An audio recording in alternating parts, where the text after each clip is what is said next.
الحمد لله وكفى وسلام على عباده الذين اصطفى خصوصا على سيد الرسل وخاتم الأنبياء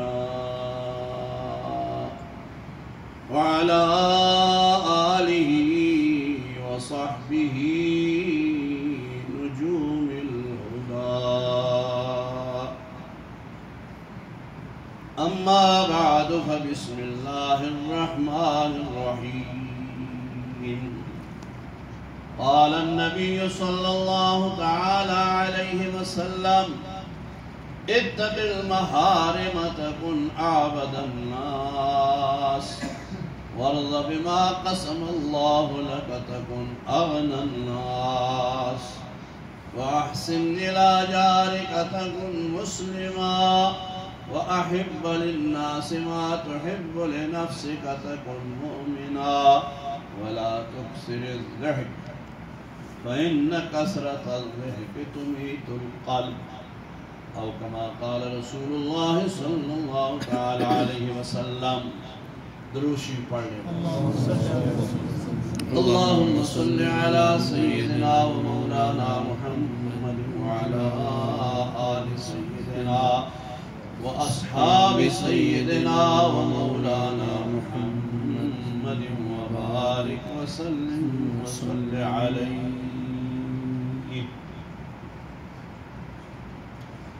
حضرات علماء کرام، عزیز طلباء اور میرے محترم دوستوں، بزرگوں اور عزیز بھائیوں، آج آپ کے یہاں اس علاقے میں پہلی دفعہ حاضری ہوئی اور آپ حضرات کے دینی ذوق شوق کو دیکھ کر دل بہت خوش ہوا. دل سے آپ کے لیے دعائیں نکلی کہ اللہ تعالیٰ آپ کو اس سے زیادہ اپنے سچے دین کے ساتھ محبت نصیب فرمائے اور زیادہ سے زیادہ اس دین کو سمجھنے کے بعد اس پر عمل کرنے کی اور اس کو دنیا کے کونے کونے میں پھیلانے کی اللہ سب کو توفیق عطا فرمائے. میرے بھائی اور عزیزوں، یہ آج ہم جو اس جگہ گرم چشمہ، کتنا دور دراز کا سفر ہے. اب تو اچھی اچھی گاڑیاں ہیں، سڑکیں بن گئی، راستے بن گئے، لوگ پہنچ جاتے ہیں. آپ اس وقت تصور کرو جب کوئی راستہ نہیں تھا، سنگلاخ پہاڑ، چٹانیں، کہاں کہاں سے صحابہ کرام رضوان اللہ علیہم اجمعین نے، پھر تابعین نے، پھر تبع تابعین نے، پھر علماء نے یہ دین ہم تک پہنچایا. آپ خود تصور کر لو، آج 2 گھنٹے کا سفر کر کے ہم تھک کے چور چور ہو جاتے ہیں، اور وہ لوگ پیدل سفر کرتے تھے. پیدل سفر کرتے کرتے کرتے کرتے کہاں تک اللہ کا دین انہوں نے پہنچایا. تو یہ سب ان کا صدقہ جاریہ ہے کہ نہیں صدقہ جاریہ؟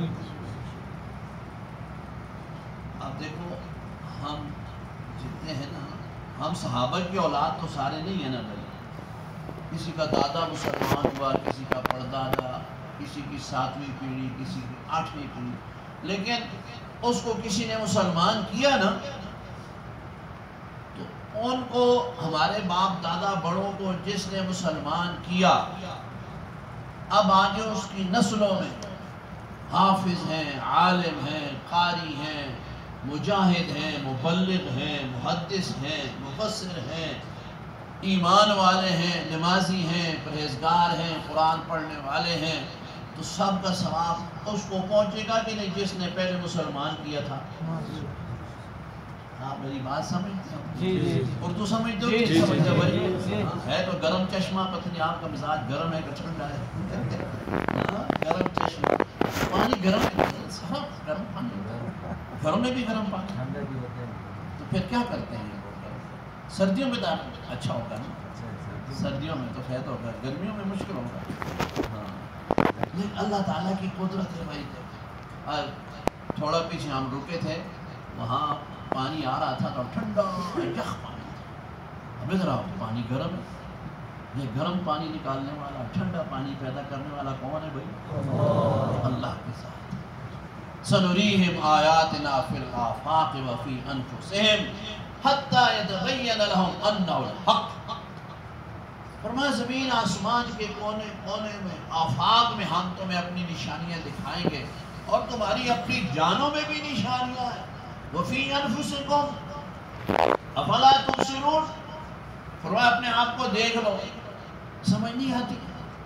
یہ کارخانہ ہے قدرت، اس عالم کو بنانے والا، چلانے والا وہ فقط ایک ذات ہے جسے اللہ کہتے ہیں. سارے کہو اللہ. یہ اللہ رب العالمین ہے، ساری کائنات کا خالق بھی ہے، مالک بھی ہے، رازق بھی ہے، رب بھی ہے، محیی بھی ہے، ممیت بھی ہے، سب کو چلا رہا. اس اللہ تعالیٰ کی مہربانی ہے کہ اس اللہ نے ہمیں اپنا دین نصیب فرمایا، اپنے آخری نبی جناب محمد رسول اللہ صلی اللہ علیہ وسلم کی امت میں ہمیں پیدا کیا. ہم مسلمان جو ہے نا، اللہ تعالیٰ نے ایمان کے بعد ہمیں دو بہت بڑی نعمتیں دی ہیں جو پہلی امتوں کے پاس نہیں ہیں. ایک حضور سرور کونین صلی اللہ علیہ وسلم کی ذات عالی، اور دوسرا قرآن مجید. یہ دو بڑی نعمت ہیں. آپ صلی اللہ علیہ وسلم کی ذات عالی، پہلے جتنے بھی انبیاء علیہ السلام گزرے وہ کسی ایک ایک علاقے کے لیے تھے، ایک ایک وقت کے لیے تھے، مگر ہمارے نبی پاک صلی اللہ علیہ وسلم کل کائنات کے لیے اور قیامت تک کے لیے نبی. پہلے انبیاء علیہ السلام نے یہی فرمایا، وَإِلَىٰ عَادٍ أَخَاهُمْ هُودًا قَالَ يَا قَوْمِ اعْبُدُوا اللَّهَ وَإِلَىٰ ثَمُودَ أَخَاهُمْ صَالِحًا قَالَ يَا قَوْمِ اعْبُدُوا اللَّهَ وَإِلَىٰ مَدْيَنَ أَخَاهُمْ شُعَيْبًا قَالَ يَا قَوْمِ اعْبُدُوا اللَّهَ. ہر نبی علیہ السلام نے فرمایا اے میری قوم، اے میری قوم، اے میری قوم. لیکن آپ صلی اللہ علیہ وسلم نے کیا فرمایا؟ اللہ نے کہلوایا قل، آپ فرما دیجئے یا ایھا الناس، اے لوگو. الناس، جہاں جہاں انسان ہے نا، انسان، اس کو نبوت اور رسالت ماننی پڑے گی جناب محمد الرسول اللہ صلی اللہ علیہ وسلم. تو ہمیں اللہ نے وہ نبی عطا فرمایا. ابراہیم علیہ السلام خلیل اللہ ہے، اسماعیل ذبیح اللہ ہے، موسیٰ کلیم اللہ ہے، عیسیٰ روح اللہ ہے، سلیمان نبی اللہ ہے، داؤد خلیفۃ اللہ ہے، آدم صفی اللہ ہے، نوح نجی اللہ ہے علیہ السلام. لیکن ان میں کوئی بھی خاتم النبیین نہیں ہے. کوئی خاتم النبی؟ خاتم النبیین فقط ہمارے نبی ہیں صلی اللہ علیہ وسلم. یہ اعزاز اللہ نے حضور کو عطا فرمایا. اور پھر آپ صلی اللہ علیہ وسلم نے خود فرمایا ایک حدیث میں، اے میری امت، انا حظکم من النبیین وانتم حظی من الامم. میں نبیوں میں سے تمہارے حصے میں آیا ہوں، تم امتوں میں سے محمد کے حصے میں آئے ہو. ہمارا نبی کون ہے بھائی؟ جناب محمد الرسول اللہ صلی اللہ علیہ وسلم. دوسرے نبیوں کو مانتے ہیں ہم. پہلے جتنے بھی انبیاء ہیں سچے نبی، سارے جو سچے انبیاء علیہ السلام ہیں 1,24,000 کم و بیش 25 انبیاء علیہ السلام کے تو نام قرآن و مجید میں 25. باقی ہم سارے نبیوں کو مانتے ہیں اور حضور کو آخری نبی مانتے ہیں. حضور کے بعد کسی کو بھی نبی نہیں مانتے. حضور کے بعد نہیں مانتے نا بھائی جی. آپ صلی اللہ علیہ وسلم سے پہلے جتنے انبیاء علیہ السلام تشریف لائے ان کو ہم مانتے ہیں کہ وہ سارے کے سارے اللہ کے نبی تھے، سچے نبی تھے، اللہ کے رسول تھے. لیکن ہدایات، ارشادات وہ ہم آپ صلی اللہ علیہ وسلم کے مانتے ہیں.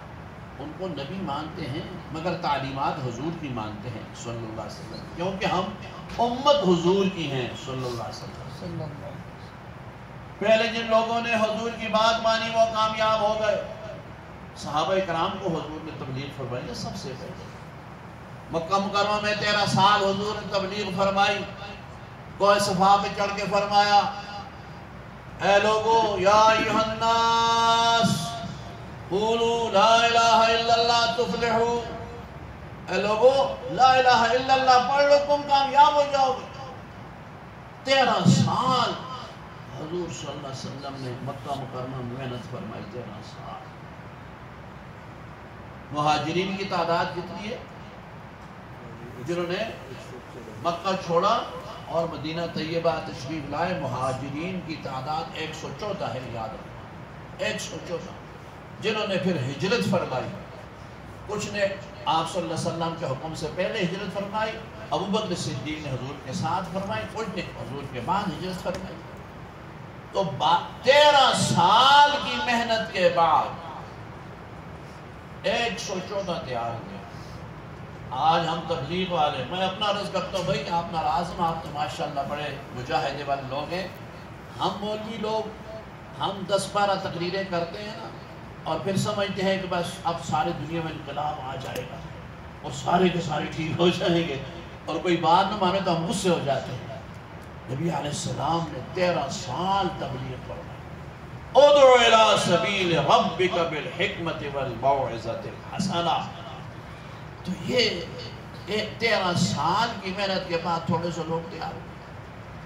پھر آپ صلی اللہ علیہ وسلم مدینہ طیبہ تشریف لے آئے۔ 10 سال میں چونکہ حضور پر نبوت، رسالت، دین کی تکمیل ہونی تھی نا، اس لیے حج کے موقع پر، حجۃ الوداع کے موقع پر حضور نے فرما دیا الیوم اکملت لکم دینکم واتممت علیکم نعمتی ورضیت لکم الاسلام دینا۔ بات پوری ہو گئی، بس اللہ نے پھر اس کے بعد حضور کو اٹھا لیا۔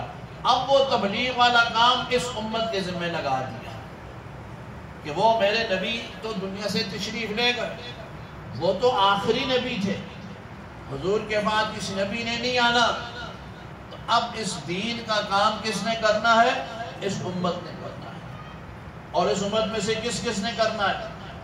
باپ نے کرنا ہے اور بیٹے نے نہیں کرنا، خاوند نے کرنا ہے اور بیوی نے نہیں کرنا، نہیں، سب نے کرنا ہے۔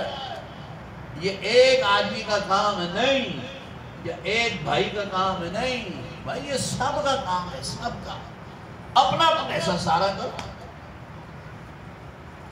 بھائی مجھے یہ بتاؤ، آج صبح آج سب نے ناشتہ کیا کہ نہیں کیا؟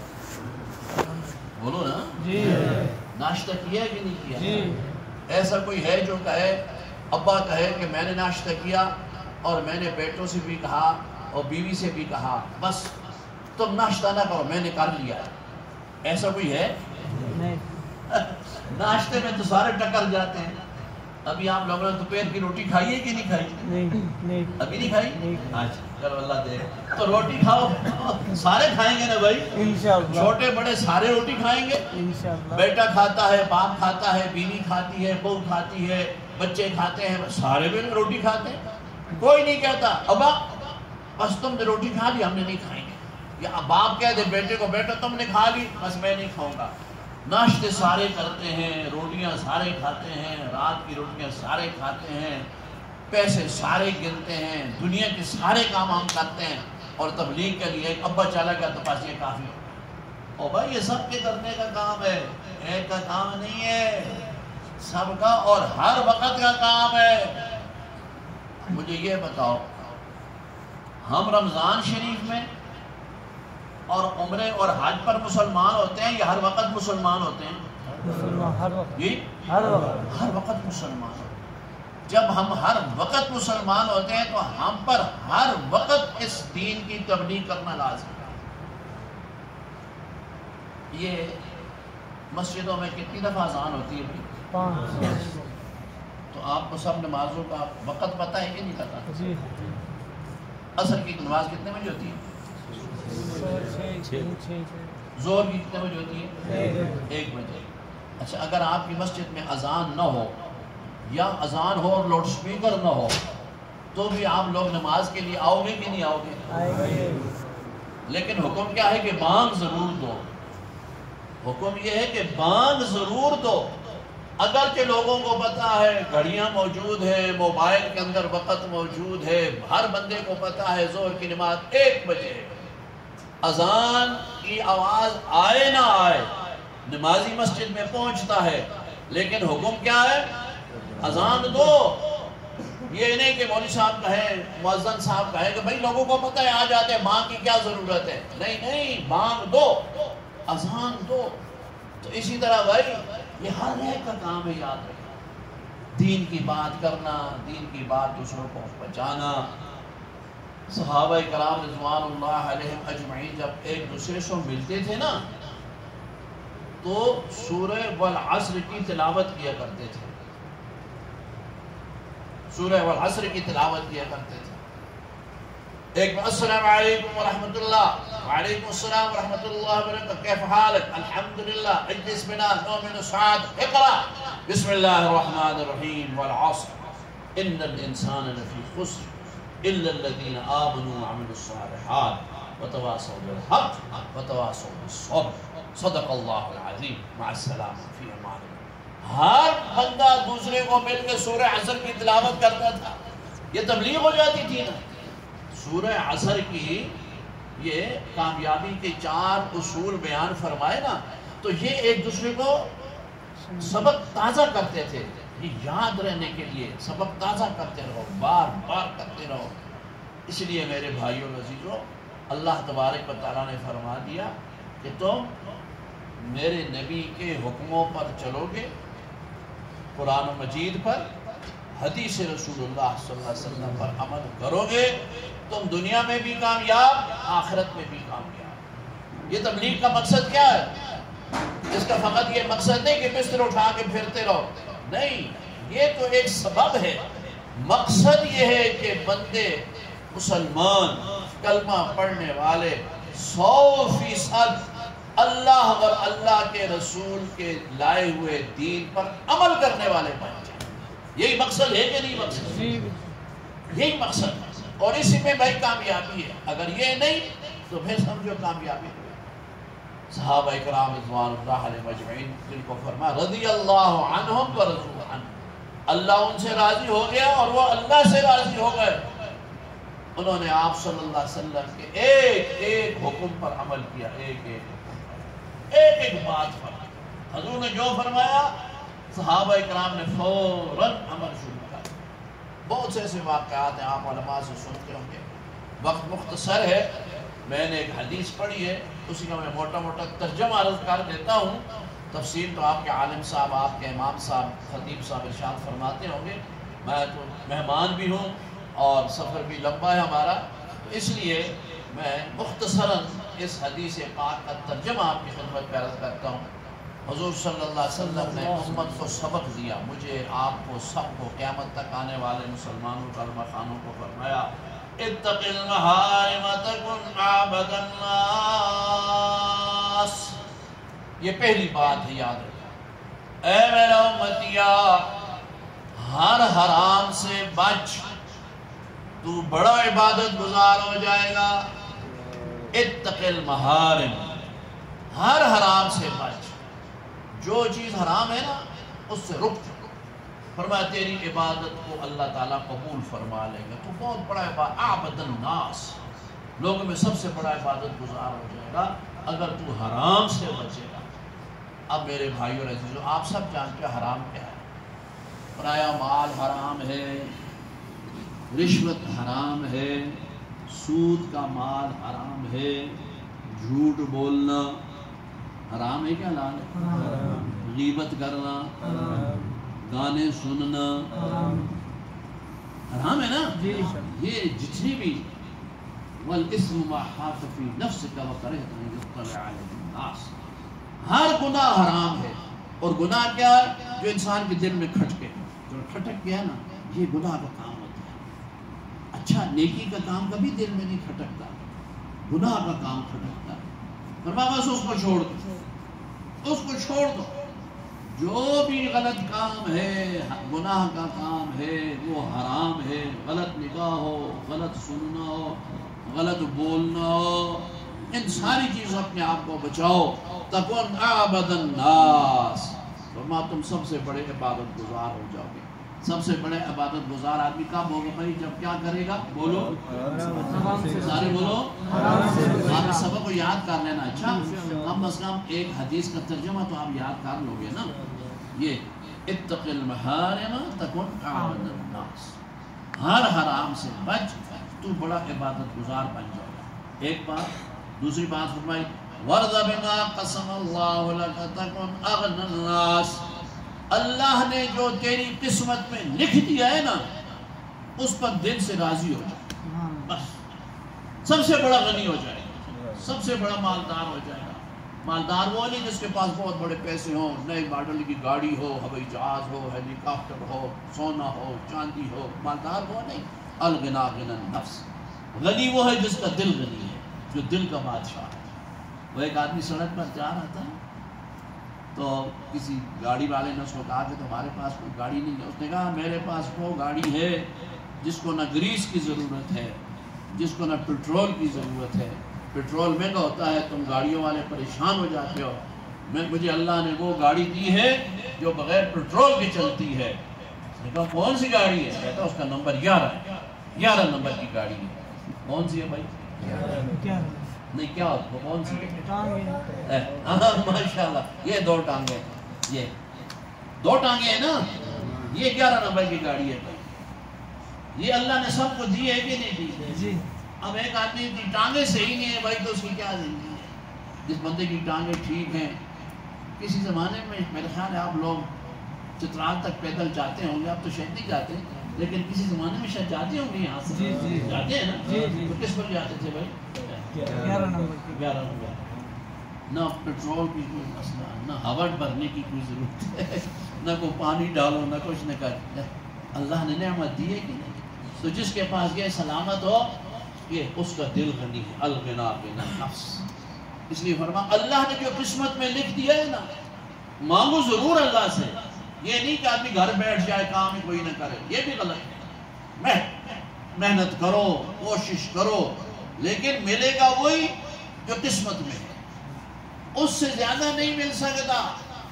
تو جائز محنت کرو، جائز محنت، غلط محنت نہ کرو. ایک آدمی سفر پر جا رہا تھا کام کرنے کے لیے، تجارت کے لیے یا مزدوری کے لیے، تھک گیا، راستے میں ایک باغ میں لیٹ گیا تو ایک کھجور کا درخت تھا، اوپر سے کٹا ہوا تھا اور اندر سے کھوکھلا تھا. وہ ایسے لیٹ کے دیکھتا ہے کہ ایک باز آتا ہے. باز سمجھتے ہیں آپ کیا کہتے ہو اپنی زبان میں؟ یوچ.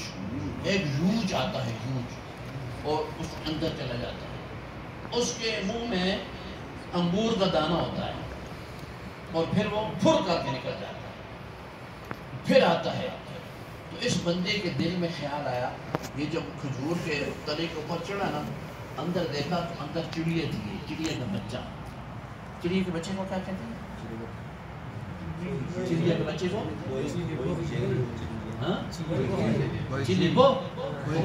بڑا مشکل ہے. مشکل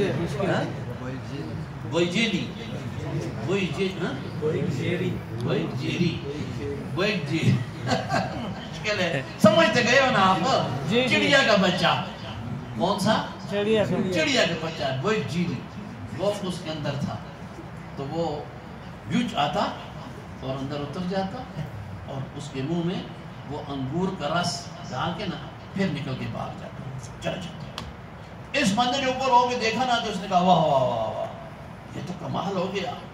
جو اللہ اس یوچ کو بھیجتا ہے کہ جاؤ اور وہ رچ چڑی کو دانا کا اس کے منہ میں انگور ڈالو، وہ اللہ تعالیٰ مجھے گھر میں بھی روزی دے سکتا ہے. میں کہ وہ اتنا دور جاؤں. مڑ کے گھر آ گیا. آپ میری بات سمجھ گئے؟ جی. یہاں ہے تو کسی اللہ والے سے ملا، کسی تبلیغی ساتھی سے، کسی مولوی سے بات ہو گئی. اس نے کہا بھائی کیا ہوا؟ کہ جی بس مجھے سمجھ آ گئی، اللہ تعالیٰ رزق دینے والا ہے، میں خام کیوں اتنے دور جاؤں. میں نے دیکھا ایک کھجور کا تنا ہے، اس کے اندر ایک چڑیا کا بچہ ہے، ایک یوچ آتا ہے، اس کے اندر ہے وہ انگور ہے اس کے، تو جو اللہ اس کو روزی دے سکتا ہے اللہ تعالیٰ مجھے بھی دے سکتا ہے. اب دیکھو علماء کی بات اور ہوتی ہے، عام ہم لوگوں کی سمجھ تھوڑی ہوتی ہے، عالم عالم ہوتا ہے۔ انہوں نے فرمایا اور اللہ کے بندے تو چڑیا کا بچہ بنتا ہے، باز بننا، خود بھی کما دوسروں کو بھی کھلا۔ تو دوسروں کی ہاتھوں کو دیکھتا ہے کہ دوسرے کما کے لا کے میرے منہ میں ڈالیں گے، چڑیا کا بچہ کیوں بنتا ہے؟ باز بن، باز یوج بن، اور ادھر دوڑ ادھر دوڑ، یہ کر وہ کر، حلال رزق حلال کما، اور خود بھی استعمال کر، تبلیغ میں لگا، مدرسوں میں لگا، مسجد میں لگا، یتیموں کو دے، بیواؤں کو دے، اور لوگوں کو دے، غریبوں مسکینوں کو دے۔ تو کیا بن؟ باز بن۔ تو یہ منع نہیں ہے کہ انسان محنت نہ کرے، لیکن بھائی جو ملے گا نا وہ ہوگا وہی جو قسمت میں۔ اس لیے نبی پاک صلی اللہ علیہ وسلم کا ورض بما قسم اللہ لک تکن اغنى الناس، یہ دوسری بات ہے بھائی۔ میں بہت مختصر عرض کر رہا ہوں، ورنہ ایک ایک جملے پر کئی گھنٹے بیان ہو سکتا ہے۔ پہلی بات فرمائی حرام سے بچ، کیا بن جائے گا؟ عبادت گزار بن جائے گا۔ دوسری بات فرمائی اللہ نے جو قسمت میں لکھا ہے اس پر دل سے راضی ہو جا، خوش ہو جا، کیا بن جائے گا؟ غنی بن جائے گا۔ تیسری بات فرمائی وَأَحْسِنْ إِلَىٰ جَارِكَ تَكُنْ مُسْلِمًا، اپنے پڑوسی کے ساتھ اچھا سلوک کر، تو مسلمان ہو جائے گا۔ مسلمان وہ ہے جس سے اس کا پڑوسی خوش ہے، اگر کسی کا پڑوسی اس سے خوش نہیں ہے بھائی تو وہ مسلمان نہیں۔ اب پڑوسی کا دیکھو، پڑوسی یہ نہیں فرمایا مومن جو مسلمان نہیں، پڑوسی غیر مسلم کیوں نہ ہو لیکن پڑوسی کا بڑا حق ہوتا ہے۔ فرمایا وہ پڑوسی تمہارا تم سے خوش ہو، تم پھر کیا بن جاؤ گے؟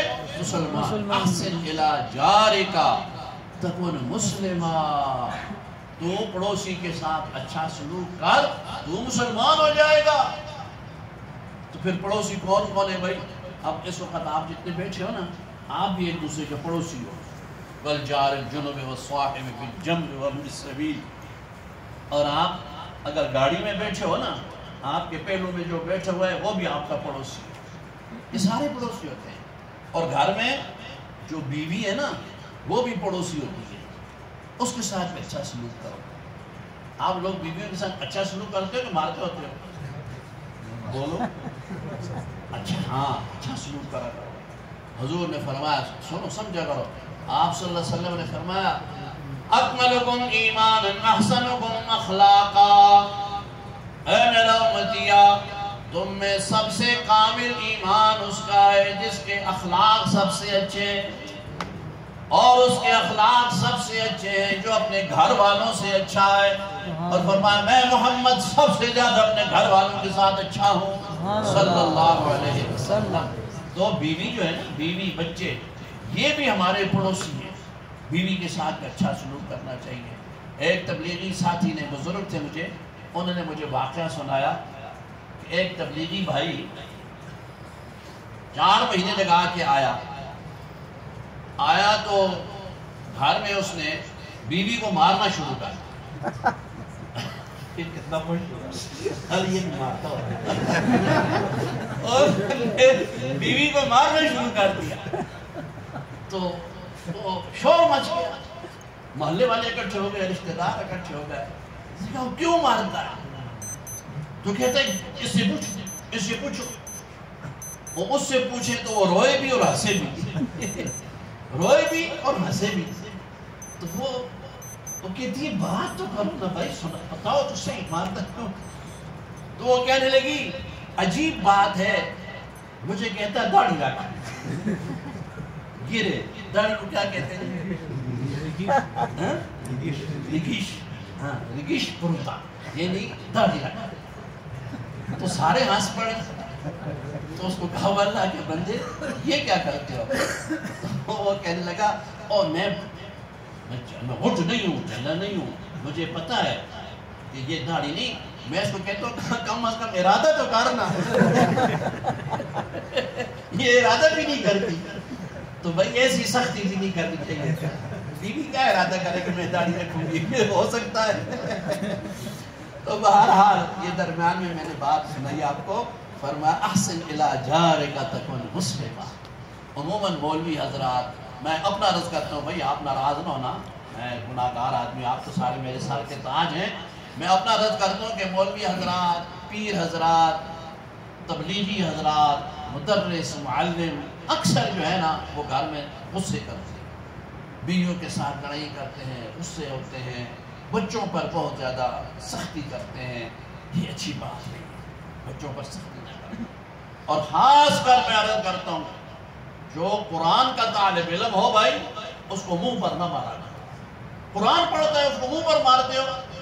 ہاں شرارت کرے تو ٹھوکو، یہ نہیں کہ شرارت کرے تو مارو.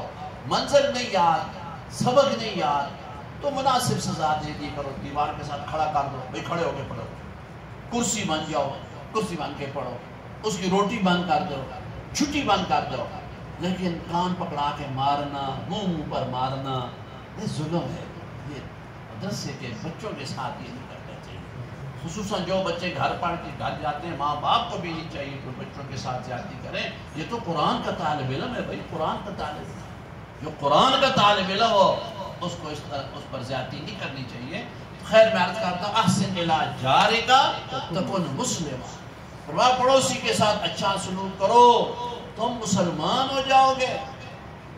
کتنی باتیں ہو گئی بھائی؟ تین. چوتھی بات ارشاد فرمایا احب للناس ما تحب لنفسک تکن مؤمنا، دوسرے لوگوں کے لیے احب للناس فرمایا، للمؤمن نہیں فرمایا. لوگوں کے لیے اسی چیز کو پسند کرو جسے اپنے لیے پسند کرتے ہو تو مومن بن جاؤ. مومن یہ دیکھو، میں چاہتا ہوں نا میرے ساتھ کوئی دھوکہ نہ کرے، اس لیے مجھے چاہیے میں بھی کسی کے ساتھ دھوکہ نہ کروں. میں چاہتا ہوں لوگ میری عزت کریں، مجھے بھی چاہیے کہ میں لوگوں کی عزت کروں. میں چاہتا ہوں میرے ساتھ کوئی خیانت نہ کرے، دھوکہ نہ کرے، فریب نہ کرے، فراڈ نہ کرے، تو مجھے بھی چاہیے کہ میں کسی کے ساتھ ایسا رویہ نہ رکھوں، تب میں مومن ہوں گا. اس لیے احب للناس ما تحب لنفسک تکن مؤمنا، فرمایا لوگوں کے لیے اسی چیز کو پسند کرو جسے اپنے لیے پسند کرتے ہو تو مومن بن جاؤ گے. کتنی باتیں ہو گئی بھائی؟ چار. پانچویں بات فرمائے ولا تکثر الضحک فإن کثرت الضحک تمیت القلب، اے میرا امتیا زیادہ نہ ہنسا کر، زیادہ ہنسنے سے دل مردہ ہو جاتا ہے، خدا کی یاد نکل جاتی ہے. زیادہ ہنسنا بھی نہیں چاہیے. فَلْيَضْحَكُوا قَلِيلًا وَلْيَبْكُوا كَثِيرًا، اور رو زیادہ. آپ تو خیر نیک لوگ ہیں، ماشاءاللہ متقی لوگ ہیں، آپ تو روتے ہوں گے. آج کا رونا ختم ہو گیا. پہلے لوگ تہجد میں اٹھتے تھے، اللہ کے سامنے ہاتھ پھیلا کے دو آنسو بہاتے تھے، اور کوئی ایسی بات ہوئی قرآن مجید پڑھا، رو کر کے دعا کی. آج کل وہ چیزیں ختم ہو گئی. ہنسنے کے سامان سارے ہیں، روتا کوئی بھی نہیں ہے. حالانکہ یاد رکھو رونا یہ زندگی کی علامت ہے، ہنسنا زندگی کی علامت نہیں. ہم سب بچوں والے ہیں بھائی. دیکھو جب بچہ پیدا ہوتا ہے نا تو اپنی زندگی کا پتہ دیتا ہے، اپنی حیات کا پتہ دیتا ہے رونے سے. کوئی بچہ پیدا ہو کر کے تقریر نہیں کرتا، کوئی بچہ پیدا ہو کر کے دوڑتا نہیں، بلکہ روتا ہے. جب تک بچہ روئے نہیں نا تو دائی اور ڈاکٹر وہ اس کو پیچھے سے تھپکتے ہیں، ایسے مارتے ہیں، ایسے کہ بھائی یہ رو پڑے. وہ جب رو پڑتا ہے پھر مبارک سلامت ہوتی ہے. اور اگر روئے ہی نہیں نا تو پھر ماں بھی پریشان ہو جاتی ہے، ڈاکٹر پریشان ہو جاتی ہے کہ پتہ نہیں یہ کہیں مردہ ہی نہ ہو. تو معلوم ہوتا ہے رونا زندگی کی علامت ہے. اس لیے فرمایا جب یہ بھی یاد رکھو تم جب دنیا میں آئے تھے اس وقت کیا تھا؟ تم رو رہے تھے. ہر بچہ روتا ہے نہیں، ہر بچہ جب دنیا میں آتا ہے نا تو روتا ہے. فرمایا تم دنیا میں آئے تو تم رو رہے تھے، باقی سارے ہنس رہے تھے. ابا بھی خوش، مبارک ہو مبارک ہو مبارک ہو، بیٹا ہوا سلامت مبارک سلامت. ماں بھی خوش، پھپھو خالہ ماسیاں چاچے رشتہ دار، کوئی پھولوں کے ہار لا رہا ہے، کوئی ڈبے مٹھائیوں کے، کوئی کپڑے، سارے لوگ خوش ہیں. اور بچہ چی چی چی چی روتا تھا. وہ رو رہا ہے، باقی سارے خوش ہیں. فرمایا اب زندگی ایسی گزارو کہ جب تم دنیا سے جاؤ تم اللہ کی بارگاہ میں ہنستے مسکراتے ہوئے جاؤ اور لوگ پیچھے رو رہے ہیں. ایسی زندگی. یا ایتھا النفس المطمئنہ ارجعی الی ربک راضیۃ مرضیہ فادخلی فی عبادی وادخلی جنتی. اللہ تعالیٰ سب کا خاتمہ ایمان پر فرمائے. فرمایا تم آئے تو رو رہے تھے، اب جب دنیا سے جاؤ تو تب پھر بھی تم رو، تو یہ تمہاری کیا زندگی ہے؟ فَكَيْفَ إِذَا تَوَفَّتْهُمُ الْمَلَائِكَةُ يَضْرِبُونَ وُجُوهَهُمْ وَأَدْبَارَهُمْ. اللہ ایسی کیفیت سے سب کو محفوظ فرمائے. آج کے درس میں بھائی کتنی باتیں آپ نے یاد کر لی ہیں؟ 5. یہ آپ صلی اللہ علیہ وسلم کی حدیث مبارکہ کا میں نے موٹا موٹا ترجمہ فقط عرض کیا ہے، تفصیل عرض نہیں کر سکا. پہلی بات کیا فرمائی؟ ہر حرام سے بچ، اس کا نتیجہ کیا ہوگا؟ دوسری بات کیا فرمائی؟ ہاں ماشاءاللہ، اللہ نے جو تقسیم کی ہے اس پر راضی رہو، کیا بن جاؤ گے؟ غنی بن جاؤ گے. تیسری بات کیا فرمائی؟ پڑوسی سے اچھا سلوک کرو تو مسلمان کرو. چوتھی بات کیا ارشاد فرمائی؟ دوسروں کے لیے وہی چیز پسند کرو جو اپنے لیے پسند کرتے ہو تو مومن ہو جاؤ گے. پانچویں بات کیا ارشاد فرمائی؟ کبھی کبھی اپنے گناہوں کو یاد کر کے رویا کرو. ہنسو تھوڑا، رو زیادہ. 2 آنسو اللہ کے سامنے بہا دو گے، انشاءاللہ کامیاب ہو جاؤ گے. اللہ تبارک و تعالی ہم سب کو عمل کی توفیق عطا فرمائے. ربنا تقبل منا